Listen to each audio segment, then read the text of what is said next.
Thank you very much, Mr. Speaker. And as always, it's an honor to be able to rise in this place and to talk about issues that are so important to my constituents and all Canadians.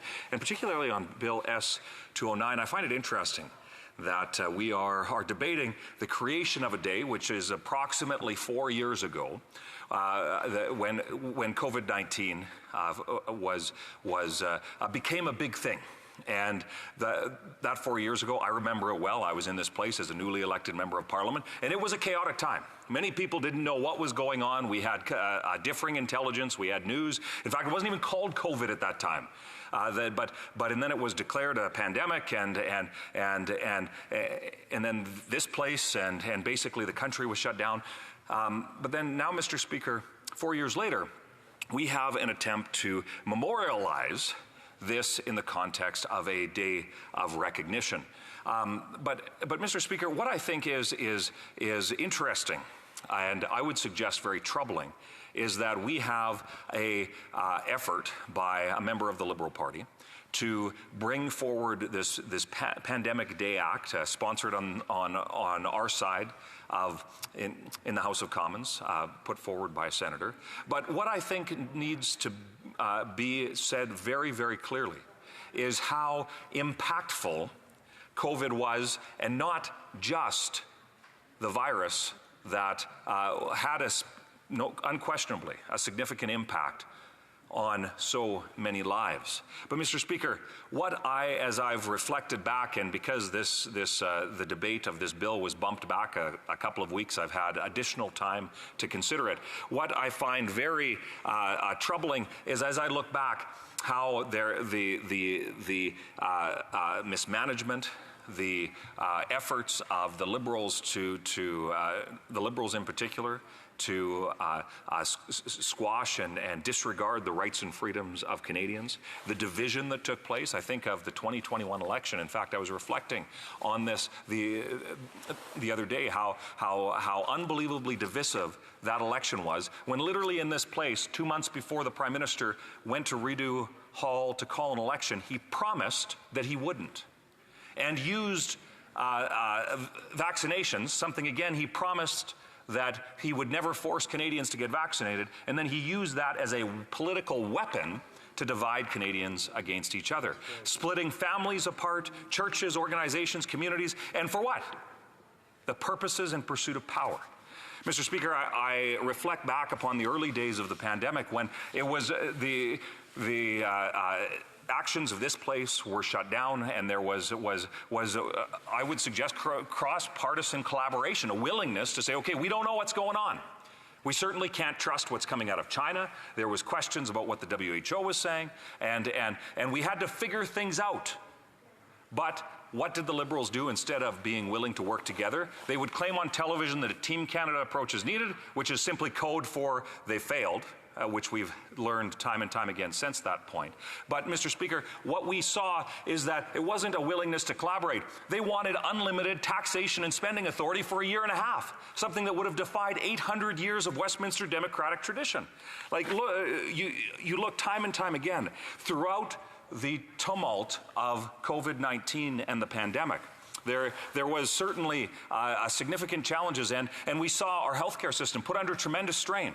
Which, Mr. Speaker, it was unfortunate that we didn't, and that the result of that wasn't a realistic conversation about the fact that we had a virus that brought our healthcare system to its knees, even though we invest hundreds of billions of dollars a year into that healthcare system. We have not had those realistic conversations in the follow-up to that. We see so often, and I was speaking to someone earlier today who talked about the trauma that they and members of their family, talking about how a member of their family committed suicide because of the isolation that they faced during COVID. We see tragic stories like that. And then now we still have the concerns, whether that's some concerns around vaccine injuries, which the Liberals seem quick to suggest is simply conspiratorial. And then you have concerns related to long COVID, where there are individuals that still cannot get access to the care that they need to deal with some consequences of a virus that we still don't necessarily have a good understanding of. And I would just note a practical impact of the mismanagement is that there used to be a pretty significant consensus. And I've been very vocal in my support for the use of vaccines. And this dates to long before COVID. But Mr. Speaker, because of the Liberals' intentional dividing of Canadians, we see that there is greater vaccine hesitancy today than there was only a few years ago. And then, of course, we saw, and I happen to be on the Ethics Committee, of which I have the opportunity to serve in this Parliament as well, but we saw that when there was dollars expended, when Liberals spend money, along with that money comes scandal.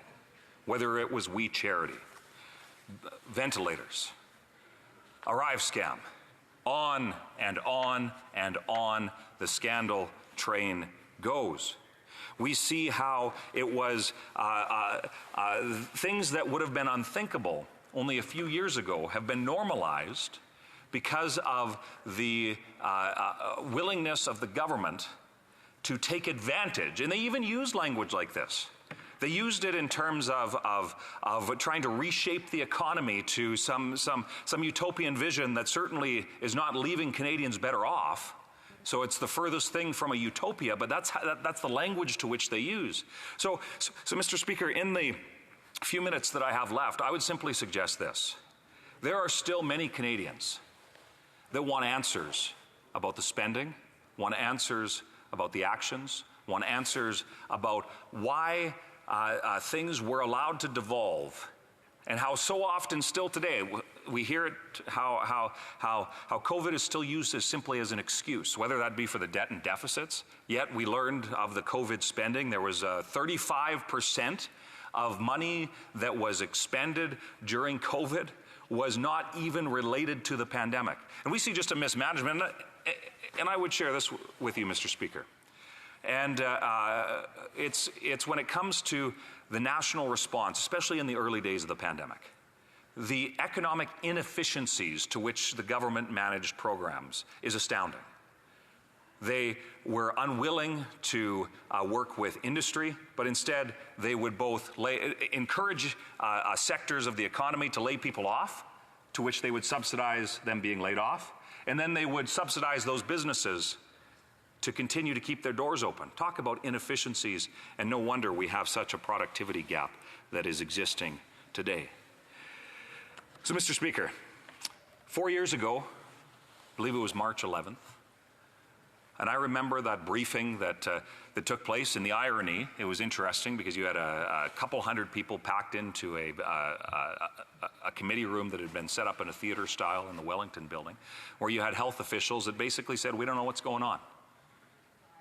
But you see how in times of crisis, the virtue of leadership shows up. And in that regard, Canada was left lacking. We saw, instead of bringing a country together, we saw a Prime Minister that attempted to enrich himself and his friends. We saw a government that, instead of trying to collaborate, tried to consolidate and bring forward more authority upon themselves.